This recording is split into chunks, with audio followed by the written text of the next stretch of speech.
Good morning. It is truly joy and privilege to be here with you this morning. And thank you to Pastor Chris for putting all of this together. I just returned from South Sudan about a little bit over a week. So it is a joy to be here. This is South Sudan. Actually, by itself, it can't say much. But it's just of Sudan, and there will be a picture later on that will show the two Sudan. And Sudan is part of East Africa today. Before it was Sudan, before it becomes South, it was Northeast Africa. Now South Sudan become part of East African community. And it down below Egypt. Many people know about Egypt and where Egypt is, but many don't even know that it is in Africa. So at one point we were part of Egypt, we were just South Egypt, and Sudan is that part of that community. I will be pointing and referring to those states. It has about 10 states, and you see the upper Nile up there. So that the Nile is running across Sudan. Nile is the longest river in the world. It started down here from Tanzania and moved through many other countries, and Sudan is like the center of the Nile. And it flowed down to Egypt, then to Mediterranean Sea. So where you see upper Nile, there will be actually a picture down the line of the actual Nile, where the city of which I come from, that is sitting on the Nile there. I want you to take a look at Jonglei, just down below Upper Nile, and Western Upper Nile. So I will be referring more to those states. The three states that are together, they are referred to as the Greater Upper Nile. I'll talk much about those down the line. And down here you can see Equatoria. Eastern Equatoria, Central Equatoria, and Western Equatoria. So that region at one point was Equatorial region. Sudan is along the equator, and that's where we have the Equatoria. And there you can see on far west, Bahr el-Ghazal, northern Bahr el-Ghazal, western Bahr el-Ghazal Lake, and Warab. So those are called Greater Bahr el-Ghazal. I will refer to most of those as I go on my presentation. I like to begin my presentation with the crucifixion of Jesus, the ultimate suffering with the ending victory, a reflection on crisis and suffering in South Sudan. I took this verse from Psalm 22, verses 1 through 5, to begin my reflection. My God, why have you forsaken me? Why are you so far from serving me? So far from my cries of anguish, my God. I cried out by day, but you did not answer. By night, but I find no rest. Yet you are enthroned, the Holy One. You are the one Israel praises. In you, our ancestors put their trust. They trusted, and you delivered them. To you they cried out, and you served. In you they trusted, and they were not put to shame. This message from Psalm is about the importance of putting trust in God at the time of lowliness. Jesus Christ, at the lowest point of his life, crucified, blood-soaked, and God-forsaken, trusted in God to deliver him. The apparent defeat of the cross turned out to be the greatest victory of all time, the blood that silenced the death. If you are at the low point of your life, remember that suffering does not have the last word. In Jesus, the resurrection and the victory of God have the last word. Keep trusting in God. South Sudan is at the lowest point in life at this point. Crucified, blood-sucked, and God forsaken. That's the feeling that is going on in Sudan. These are the two Sudans, the North and the South. And upper there, that's where I point that it is Egypt and South Sudan. Here is Ethiopia. I will be referring to this little tiny region called Gambela, where we have 175,000 refugees from South Sudan that are living just right here in that tiny corner of the Ethiopia. Ethiopia has been at war for a long time. The longest war, civil war in Africa. The war has been there for over 50 years and is still going on until today. There are 3 stages of war that I will talk about. And in those 3 stages of war, I will break those wars down and the suffering caused by those conflicts. The war in Sudan, before it becomes South, began in 1955 when British left colony. Sudan was under British colony at one point. When British left the colony, Sudan went to war against itself between the North and the South.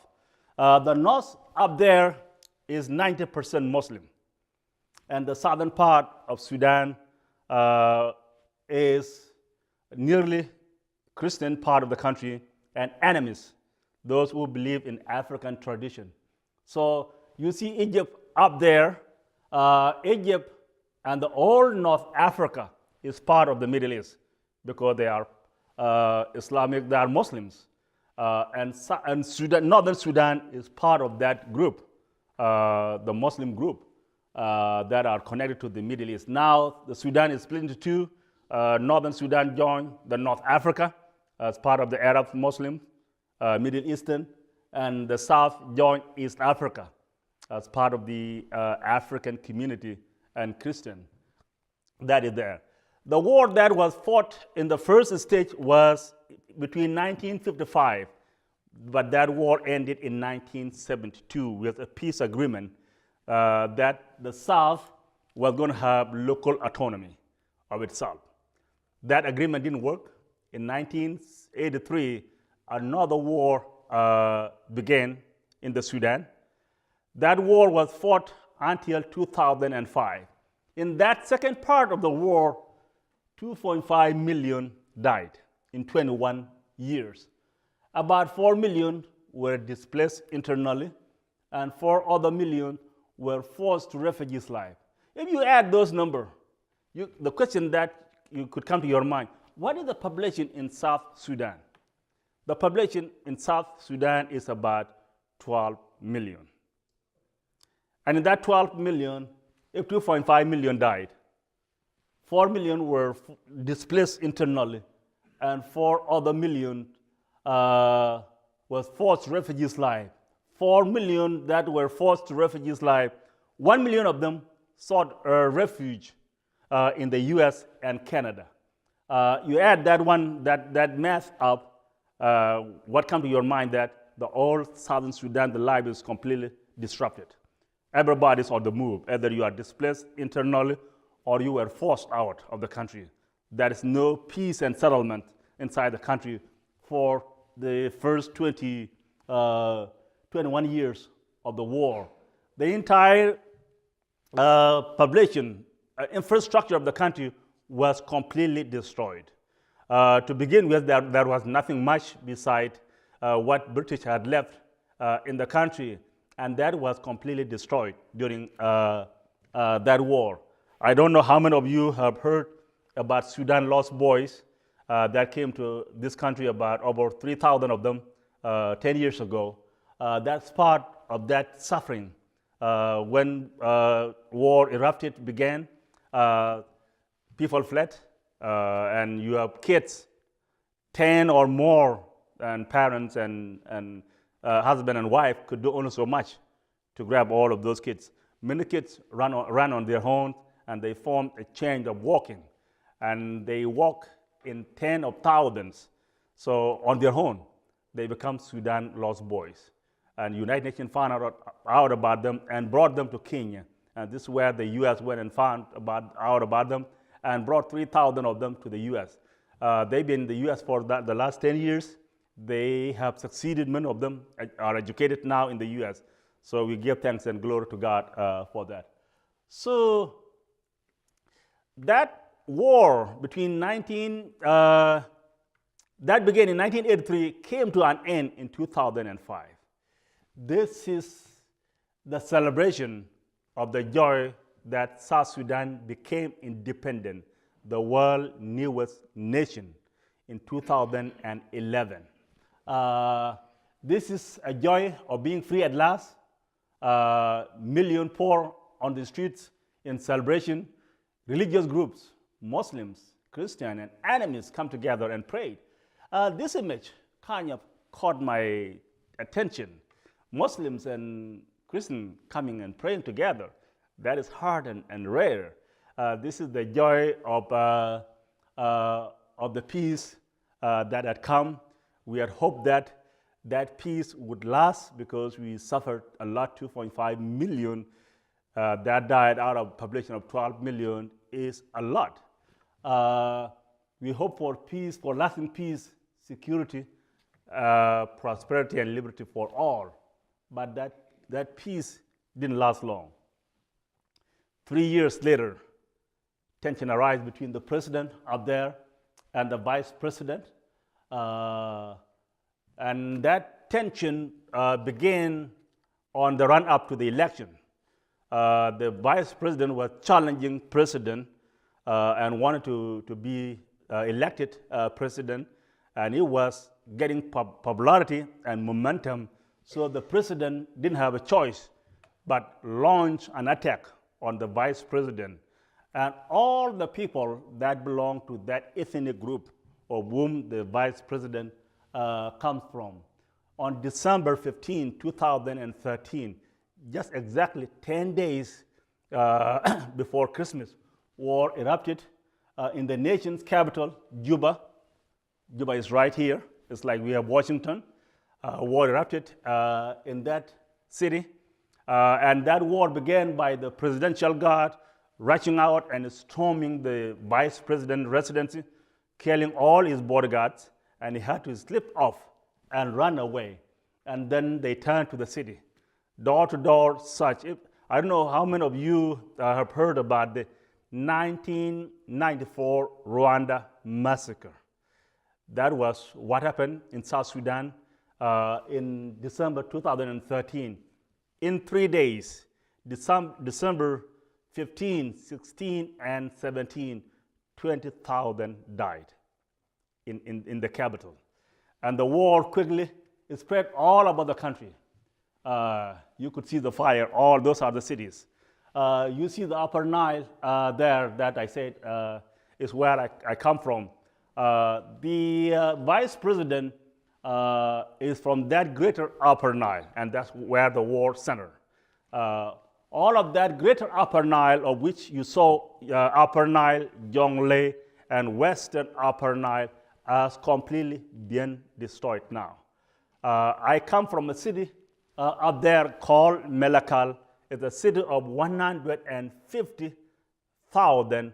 That city has completely been wiped out of the map. This is Melakal. This is where I come from. This is the Nile that I was showing you right here. This is a city of 150,000. Those are active fire when the city was burned. That city is completely gone. And it's just one example. It's all erased off the map. It does not exist anymore. And in the city of 150,000, we have only 20,000 that remain up there, protected by the United Nations, those who couldn't run away from the city for various reasons. They are under UN protection. So that city is gone. Most importantly, this is the home of the Lutheran Church of South Sudan. This is where the head office of the Lutheran Church of South Sudan based. So we are all forced out of the country. We are operating in the corner that I showed you earlier in Ethiopia, a region called Gambela, is where the refugees had fled from that greater Upper Nile region. They fled to Ethiopia, and that's where we are now at the church in Ethiopia. We have similar number of refugees that fled north to Sudan. The whole enemy become friend now, helping refugees. To Kenya, down in the bottom. To Uganda, on the other side. To Congo. So we have million. I have brochures up there with current statistic. The statistic that I will have on this is a little bit of, it was, when I put this presentation together, the statistic changed. So in the last, okay, let me go to the next slide. This is the result of the atrocities that were committed in South Sudan. Mass graves everywhere in the country. Churches and other religious centers were targeted. Pastors, lay leaders, and other religious leaders were killed. Female clergies and laity targeted, raped, and brutally killed. 1.8 million displaced internally. 3.8 million at risk of hunger and starvation. 97,000 took refuge in the UN camp. I showed you one camp in Malakal earlier, that we had 20,000 in that camp. There are many camps across the country, including the city, that the first massacre took place. Those who survived the massacre came to the UN. We have 40,000 in the nation's capital being protected by the United Nations from their own government in South Sudan. And we have similar camps across the country. When I put this presentation together, we had 97,000. Now it's running to over 100,000. So 40,000 sought refuge in the neighboring countries. Now it is about 1 million that already fled the country. This is where we are in the refugee camp. That's myself in the refugee camp in Ethiopia called Kula Refugees Camp. When I come to this image of the refugees with all the flags there representing the countries that came in and provide aid to the refugees there, what comes to my mind is the Good Samaritan. We have this wonderful name, Samaritan first, and we all feel that Good Samaritan imagery sometimes. A priest and a Levite saw a man attacked and robbed, stripped of clothes and beaten, but passed by. A Good Samaritan had a compassion. He stopped, bandaged the wounds, poured on oil and wine, and set the victim on the animal, and brought him to an inn and took care of him.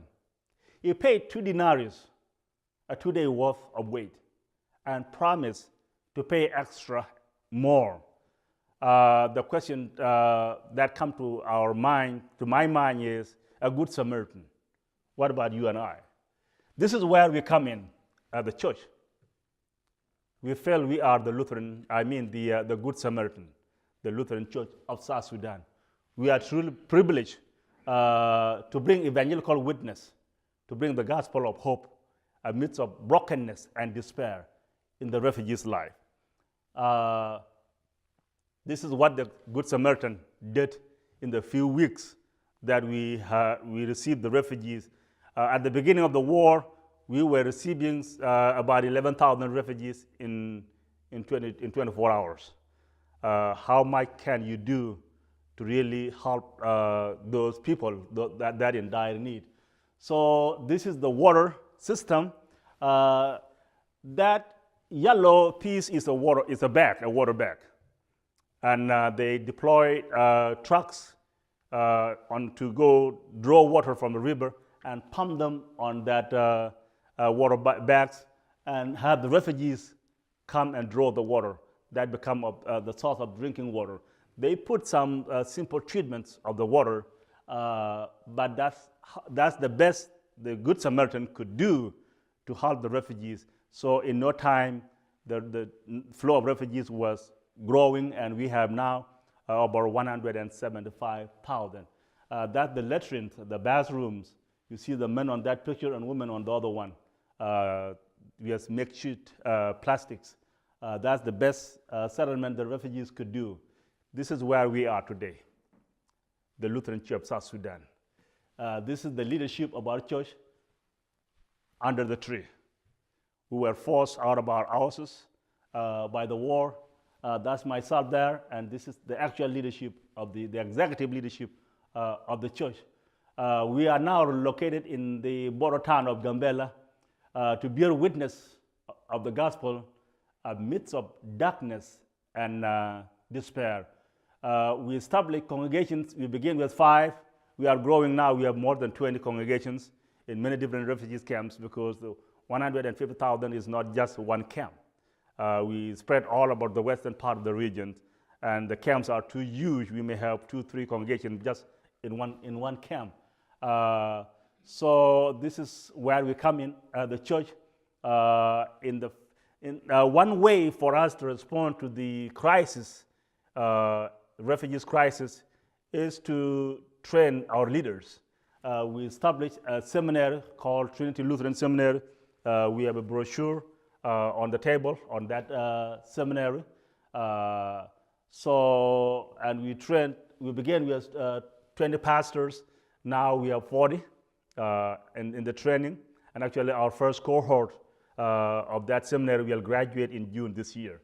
So at the midst of brokenness, we still shine the light of the gospel to the refugees. We through donations and generous giving, we were able to print 3,000 Bibles in newer language, the language of the 90% of the refugees that are in Gambela. These Bibles are out of print. They are not anywhere because of the war and the long struggle and suffering. They are not printed in Sudan, where they are traditionally printed. In Ethiopia, they are not there, and in Kenya. So we had to work with American Bible Society and Ethiopian Bible Society to print 3,000 copies. And they print them in South Korea. So in October last year, that's when we received the Bibles and delivered them to the refugees. We are the only church group that was able to bring Bibles. And that's all we have done. Imagine 3,000 for a population of 150,000 refugees. This is really nothing. But again, it's great and a privilege to those who generously give to the needs of the refugees. This is where we are at the church. This picture was taken actually from one of our worship centers in the camp. So we have 1 million that cross border to safety, 275,000. 90% of the refugees are women and children. We have 19,000 orphans. You could see that picture now. Children that are separated, it always happens. It happened before in the previous war. It also happened now. We have children that we don't know where their parents are, and the number keep growing. In Ethiopia alone, we have 90,000 orphans. We have orphans in other countries, in Sudan, in Kenya, in Uganda. But we are trying to respond spiritually to the needs of the most vulnerable people that we have where we minister. 70% of the refugees are are children under the age of 18, 30% under the age of 5, and 10% acutely malnourished. This is another angle of the same worship service. This is one of our church. At this service, we gather about 1,200 in worship. They left everything behind, including loved ones, but they brought God with them. God never forsake them. Although they feel that way, this is a true assurance that they have God, that still give them the strength and energy to move on in their daily lives.